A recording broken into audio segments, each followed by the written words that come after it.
साध संगत जी प्रेम से कहना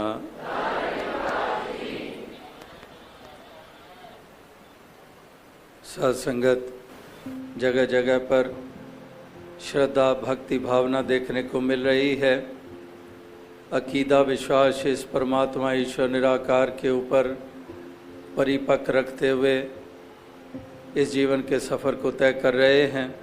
जहाँ जहाँ पर भी जाने के अवसर मौके मिलते हैं वहाँ ही यही श्रद्धा भावना देखने को मिलती है। भक्तजन भक्ति भरा जीवन जीने के लिए हमेशा ही उत्साहित रहते हैं और भक्ति में सेवा सत्संग सुमिरन आता है तो सेवा भी तन मन धन की निष्काम भाव से करते हैं, अकर्ता भाव से करते हैं।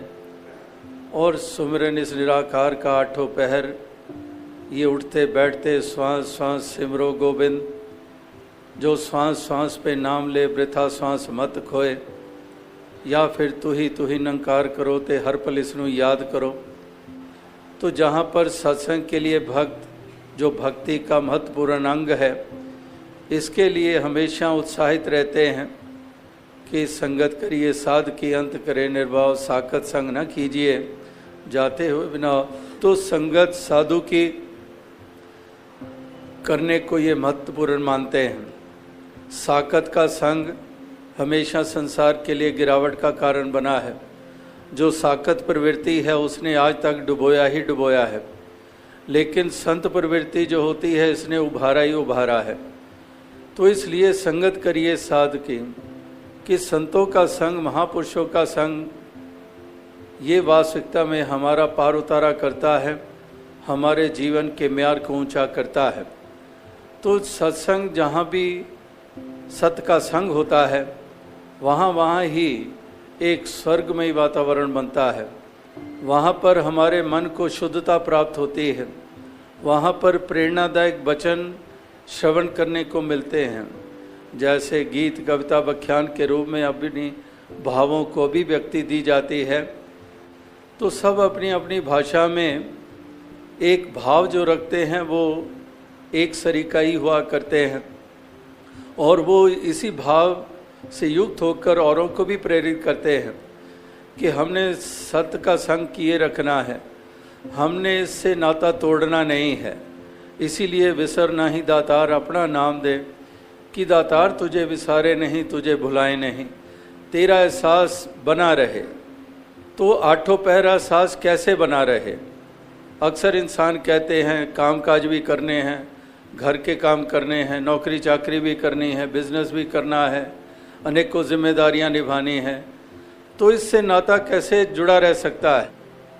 तो कबीर जी ने कितनी सुंदर मिसाल जो दी, जो दास लगातार उसको अब बयान करता आ रहा है कि सुमिरन की सुधियों करो ज्यों गागर पनिहार, हाले डोले सुरत में कहे कबीर विचार। कि एक बहनें गागर सर पे रखकर जो जाती हैं, घर से चलती हैं और कुएं तक पहुंचती हैं और कुएं से पानी भर लेती हैं, उस गागर को भर लेती हैं और फिर सर पे उठा लेती हैं। कई तो एक से ज़्यादा गागर भी एक के ऊपर दूसरी, दूसरे के ऊपर तीसरी भी उठा लेती हैं। तो वो गागर भर लेती हैं और गागर भर के तो क्या वो बैठ जाती हैं वहीं कुएं के किनारे के ऊपर? फिर तो वो एम ही ख़त्म हो गया, एक औचित्य ही ख़त्म हो गया कि पानी तो भर के घर पे लाना है। तो वो क्या करती हैं, वो घर आती हैं और रास्ते में चलती हुई आ रही हैं और रास्ता भी हमवार नहीं है। यहाँ पहाड़ों में तो विशेषकर उतराई चढ़ाई पगडंडियाँ हमवार जगह है नहीं, तो उबड़ खाबड़ ज़मीन से चल कर आती हैं। लेकिन कबीर जी मिसाल क्या दे रहे हैं कि सुमिरन की सुधियों करो ज्यों गागर पनिहार, हाले डोले, हिलती भी हैं डुलती भी हैं, चलती हैं, बातचीत करती हैं, बातचीत सुनती हैं, अनेकों विषयों के ऊपर बातचीत चल रही है। लेकिन हाले डोले सुरत में कि वो, लेकिन उनको एहसास बना हुआ है कि हमारे सर के ऊपर गागर है, गागर में पानी है और पानी कहीं छलक ना जाए, पानी कहीं गिर ना जाए। इसलिए कॉन्शियसली या सब कॉन्शियसली कह दें, उनको एहसास होता है कि पानी है, इसकी संभाल करनी है। इसलिए वो अपने कदम सहज में इस ढंग से धरती हैं कि जिस्म का बैलेंस बनाए रखती हैं और पानी को गिरने नहीं देती हैं। अब इसका मतलब ये थोड़ी है कि वो बातचीत नहीं कर रही हैं, केवल पानी का ध्यान धरना है, बातचीत छोड़ दें, चलना छोड़ दें, क्रियाएं छोड़ दें, फर्ज छोड़ दें, जिम्मेदारियां छोड़ दें, अक्सर ये। लेकिन कबीर जी कह रहे हैं कि वो पानी भरना भी है और घर तक लेके भी जाना है, चलना भी है, सब जिम्मेदारियां निभानी है। लेकिन एहसास बना हुआ है, जैसे वो पानी का रटन नहीं कर रही हैं बहनें, पानी पानी गागर गागर उसके ऊपर उसमें पानी, ये रटन नहीं कर रही हैं, लेकिन एहसास है। तो यहाँ पर भी एहसास की बात हो रही है। जब सुमिरन की बात हो रही है तो एहसास की बात, जैसे माँ की मिसाल आती है कि माँ घर के काम करती है, लेकिन बच्चा चारपाई पे लेटा हुआ रह रह के बच्चे की तरफ ध्यान जाता है कि मैं चारपाई के बीच में सुला कर आई हूँ, कहीं वो एक तरफ तो नहीं हो गया, कहीं किनारे पे तो नहीं आ गया, यानी कि उसको एहसास, कहीं भूख तो नहीं उसको लग गई। तो माँ चाहे रसोई में काम कर रही है या कहीं दफ्तर में अगर सर्विस करती है वहाँ पर है, फिर भी उसके मन का तार अपने बच्चे के साथ वो जुड़ा हुआ है। इसी तरह से एक सत्य का संग जब कहा जाता है तो उसका मतलब यही है कि एक इस निराकार का संग बना रहे और उसके लिए इसके भक्तों का संग बना रहे। तो इसलिए सही मिलाएं जिना मिलिया तेरा नाम चित आवे, कि ऐसों से दातार मिलाप करा बार बार करा, जिनके मिलाप से तेरा ध्यान आ जाता है। जैसे पहले कहा कि साकत का संग करते हैं, वो तेरा ध्यान थोड़ी दिलाता है। साकत तो दुनियादारी की बात करता है, वो तो वैर वास्तवों में यकीन रखता है, वो तो अभिमान में यकीन रखता है, वो तो कड़वाहट में यकीन रखता है, वो तो गिले शिकवे में रहता है, वो तो दिलों को दुखाना जानता है, वो तो दूसरे के हक को छीनना जानता है। उसका संग जब करते हैं तो हमारे जीवन का म्यार कहाँ ऊंचा हो पाएगा, कहाँ पर हमारे मन को वो शुद्धता प्राप्त हो पाएगी, कहाँ पर वो सुंदर भाव हमारे मन में प्रवेश कर पाएंगे। साकत का संग नहीं, संतों का संग, महापुरुषों का संग, वही हमें ये प्रदान करता है। इसीलिए सही मिलाई जिना मिलिया तेरा नाम चितावे, कि ऐसों से मिलाप करा जिनके मिलाप से तेरी तरफ मन का रुझान हो जाता है, तेरा ध्यान हो जाता है, तेरा एहसास हो जाता है। तो इसलिए इनका संग करते हैं तो ध्यान इस मालिक की तरफ चला जाता है। और ओत प्रोत सा सिलसिला है, अगर मालिक का ध्यान करते हैं तो संतों की तरफ ध्यान चला जाता है। ये ओत प्रोत सा सिलसिला है, ये एक दूसरे के पूरक हुआ करते हैं। जैसे दास अक्सर कहता है कि अगर कोई जिक्र करे कि ये डॉक्टर साहब हैं, कोई इंट्रोड्यूस करता है कि ये डॉक्टर साहब हैं, तो डॉक्टर शब्द सुनते ही एकदम से ध्यान चला जाता है बीमारियों की तरफ। मेरे पेट में दर्द, मेरी बहन के रोग है और इसका उपचार। अगर कहते हैं ये क्रिकेटर है, ये खिलाड़ी है, क्रिकेटर शब्द सुनते ही हमें वो बैट, वो बॉल, वो विकेट्स, वो सब कुछ, वो स्टेडियम आंखों के सामने घूमने लग पड़ता है। इसी तरह से जहाँ पर केवल जिक्र हुआ कि ये डॉक्टर साहब हैं, ये खिलाड़ी हैं, और हमारा ध्यान उससे रिलेटेड जो फील्ड है उसकी तरफ ध्यान चला जाता है। इसी तरह से जब कहते हैं कि ये महापुरुष हैं, ये भक्त हैं, तो ध्यान इस निराकार की तरफ चला जाता है, एक भक्ति की तरफ चला जाता है।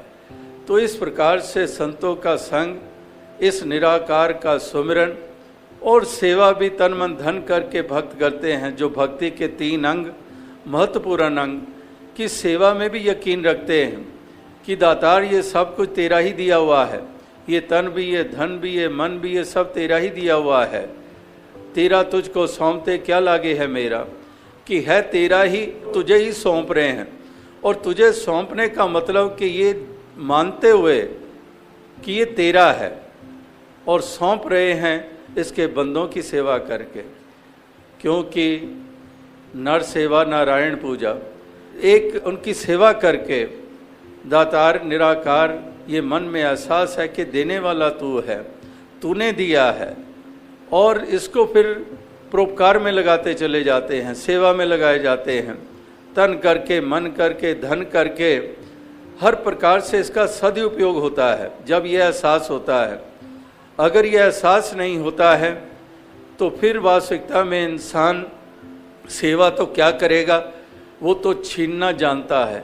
जैसे पहले दास ने कहा कि वो साकत प्रवृत्ति, वो मनमुखों वाली प्रवृत्ति जो दुनियादारी में ही केवल खचित रहते हैं, वो सेवा क्या करेंगे, वो तो छीनना जानते हैं, वो तो छीनना जानते हैं, लूटना जानते हैं, चतुराई से, छल कपट से अपना घर भरना जानते हैं। तो उनकी तो ये प्रवृत्ति होती है, सेवा क्या करेंगे। लेकिन महापुरुष कहते हैं कि तन पवित्र सेवा किए, धन पवित्र दिए दान, मन पवित्र हरि भजन से इस विधि हो कल्याण। कि ये तन मन धन तीनों को पवित्रता मिल जाती है अगर ये परमार्थ में लगते हैं। अगर परमार्थ से बिल्कुल नाता नहीं है और केवल अपनी लालसाओं की पूर्ति के लिए लग रहा है, केवल अपनी खुदगर्जियों के लिए लग रहा है, केवल शोषण के लिए लग रहा है, तो इनको कोई महत्ता नहीं रह जाती है। तन की, मन की, धन की कोई विशेषता नहीं है। फिर धन होते हुए भी कंगाल हो, महल होते हुए भी खंडर में रह रहे हो, विद्याएं पढ़ी हुई हैं लेकिन अनपढ़ से भी अनपढ़ हो, खूबसूरती है लेकिन बदसूरत हो, क्योंकि सीरत नहीं है, सीरत अच्छी नहीं है, वो भाव अच्छे नहीं हैं, वो खूबसूरतियाँ क्या करेंगी। इसी तरह से ये तन पवित्र सेवा किए, हाथों से हम सेवा करते हैं, पाँव से चलकर संगत जाना, कर से सेव कमाना है। हम अवतार वाणी में भी पढ़ते हैं कि इस तरह से ये तन को पवित्रता मिलती है, आँखों को पवित्रता मिलती है कि नैनन संत दरस नहीं देखा, लोचन मोर पंख कर लेखा।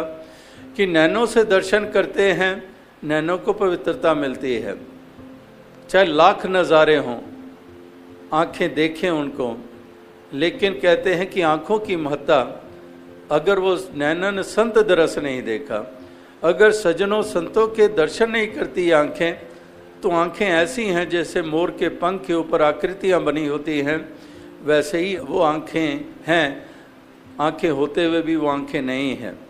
इसी प्रकार से जो सिर साईं ना निवे सो सिर कीजिए काय, कुन्ने हेठ जलाइए बालन संदे थाए। कि ये सर की भी कीमत तभी है अगर ये श्रद्धा से झुकना जानता है। जो सिर साईं ना निवे सो सिर कीजिए काय, उस सर का क्या फायदा, कुन्ने हेठ जलाइए बालन संदे थाए। वो तो एक ईंधन के काम आ जाए, वो तो बालन के काम आ जाए। तो इस तरह से रसना जपे ना नाम ता तिल तिल कर कटिए। इस जुबान की भी कीमत क्या है, जुबान की भी कीमत तभी है अगर ये हरि का यश कर रही है, मधुर वाणी का इस्तेमाल है, दिलों को सुकून दे रही है, तब तो इस वाणी का महत्व है, वरना इस जुबान का भी कोई महत्व नहीं है। तो इस तरह से तन की बचाना, दास अक्सर कहते हैं कि ये बड़े हौसले वाला है। अब एक वो भी हौसले वाले हैं जो दिन दिहाड़े डकैती डालते हैं, बिजी ट्रैफिक होते हुए भी वहाँ कत्ल कर देते हैं। हौसला है तभी तो कर गुजरते हैं। लेकिन दूसरी तरफ वो हौसले जो हमारे जवान, हमारे आर्मी के, हमारे फोर्सेस के, या फिर कोई साधारण कोई गृहस्थी है, वो भी सड़क से गुजर रहा है, किसी अबला के ऊपर जुल्म देख रहा है, कोई ज्यादती देख रहा है, उसके बचाव के लिए आगे आ जाता है, वो हौसला भी है। तो दोनों हौसलों में देखें किसकी महत्ता है। उस हौसले की महत्ता है जो नेकी पे लग रही है, जो दूसरे के कल्याण में लग रही है, जो देश प्रेम के तहत लग रही है, वो हौसला मुबारक है। तो वो हौसले जो मासूमों की जानें लिए चले जा रहे हैं, गर्दन कलम करते चले जा रहे हैं, मज़हब का नाम लेकर, धर्म का नाम लेकर, ये कौन से हौसले हैं।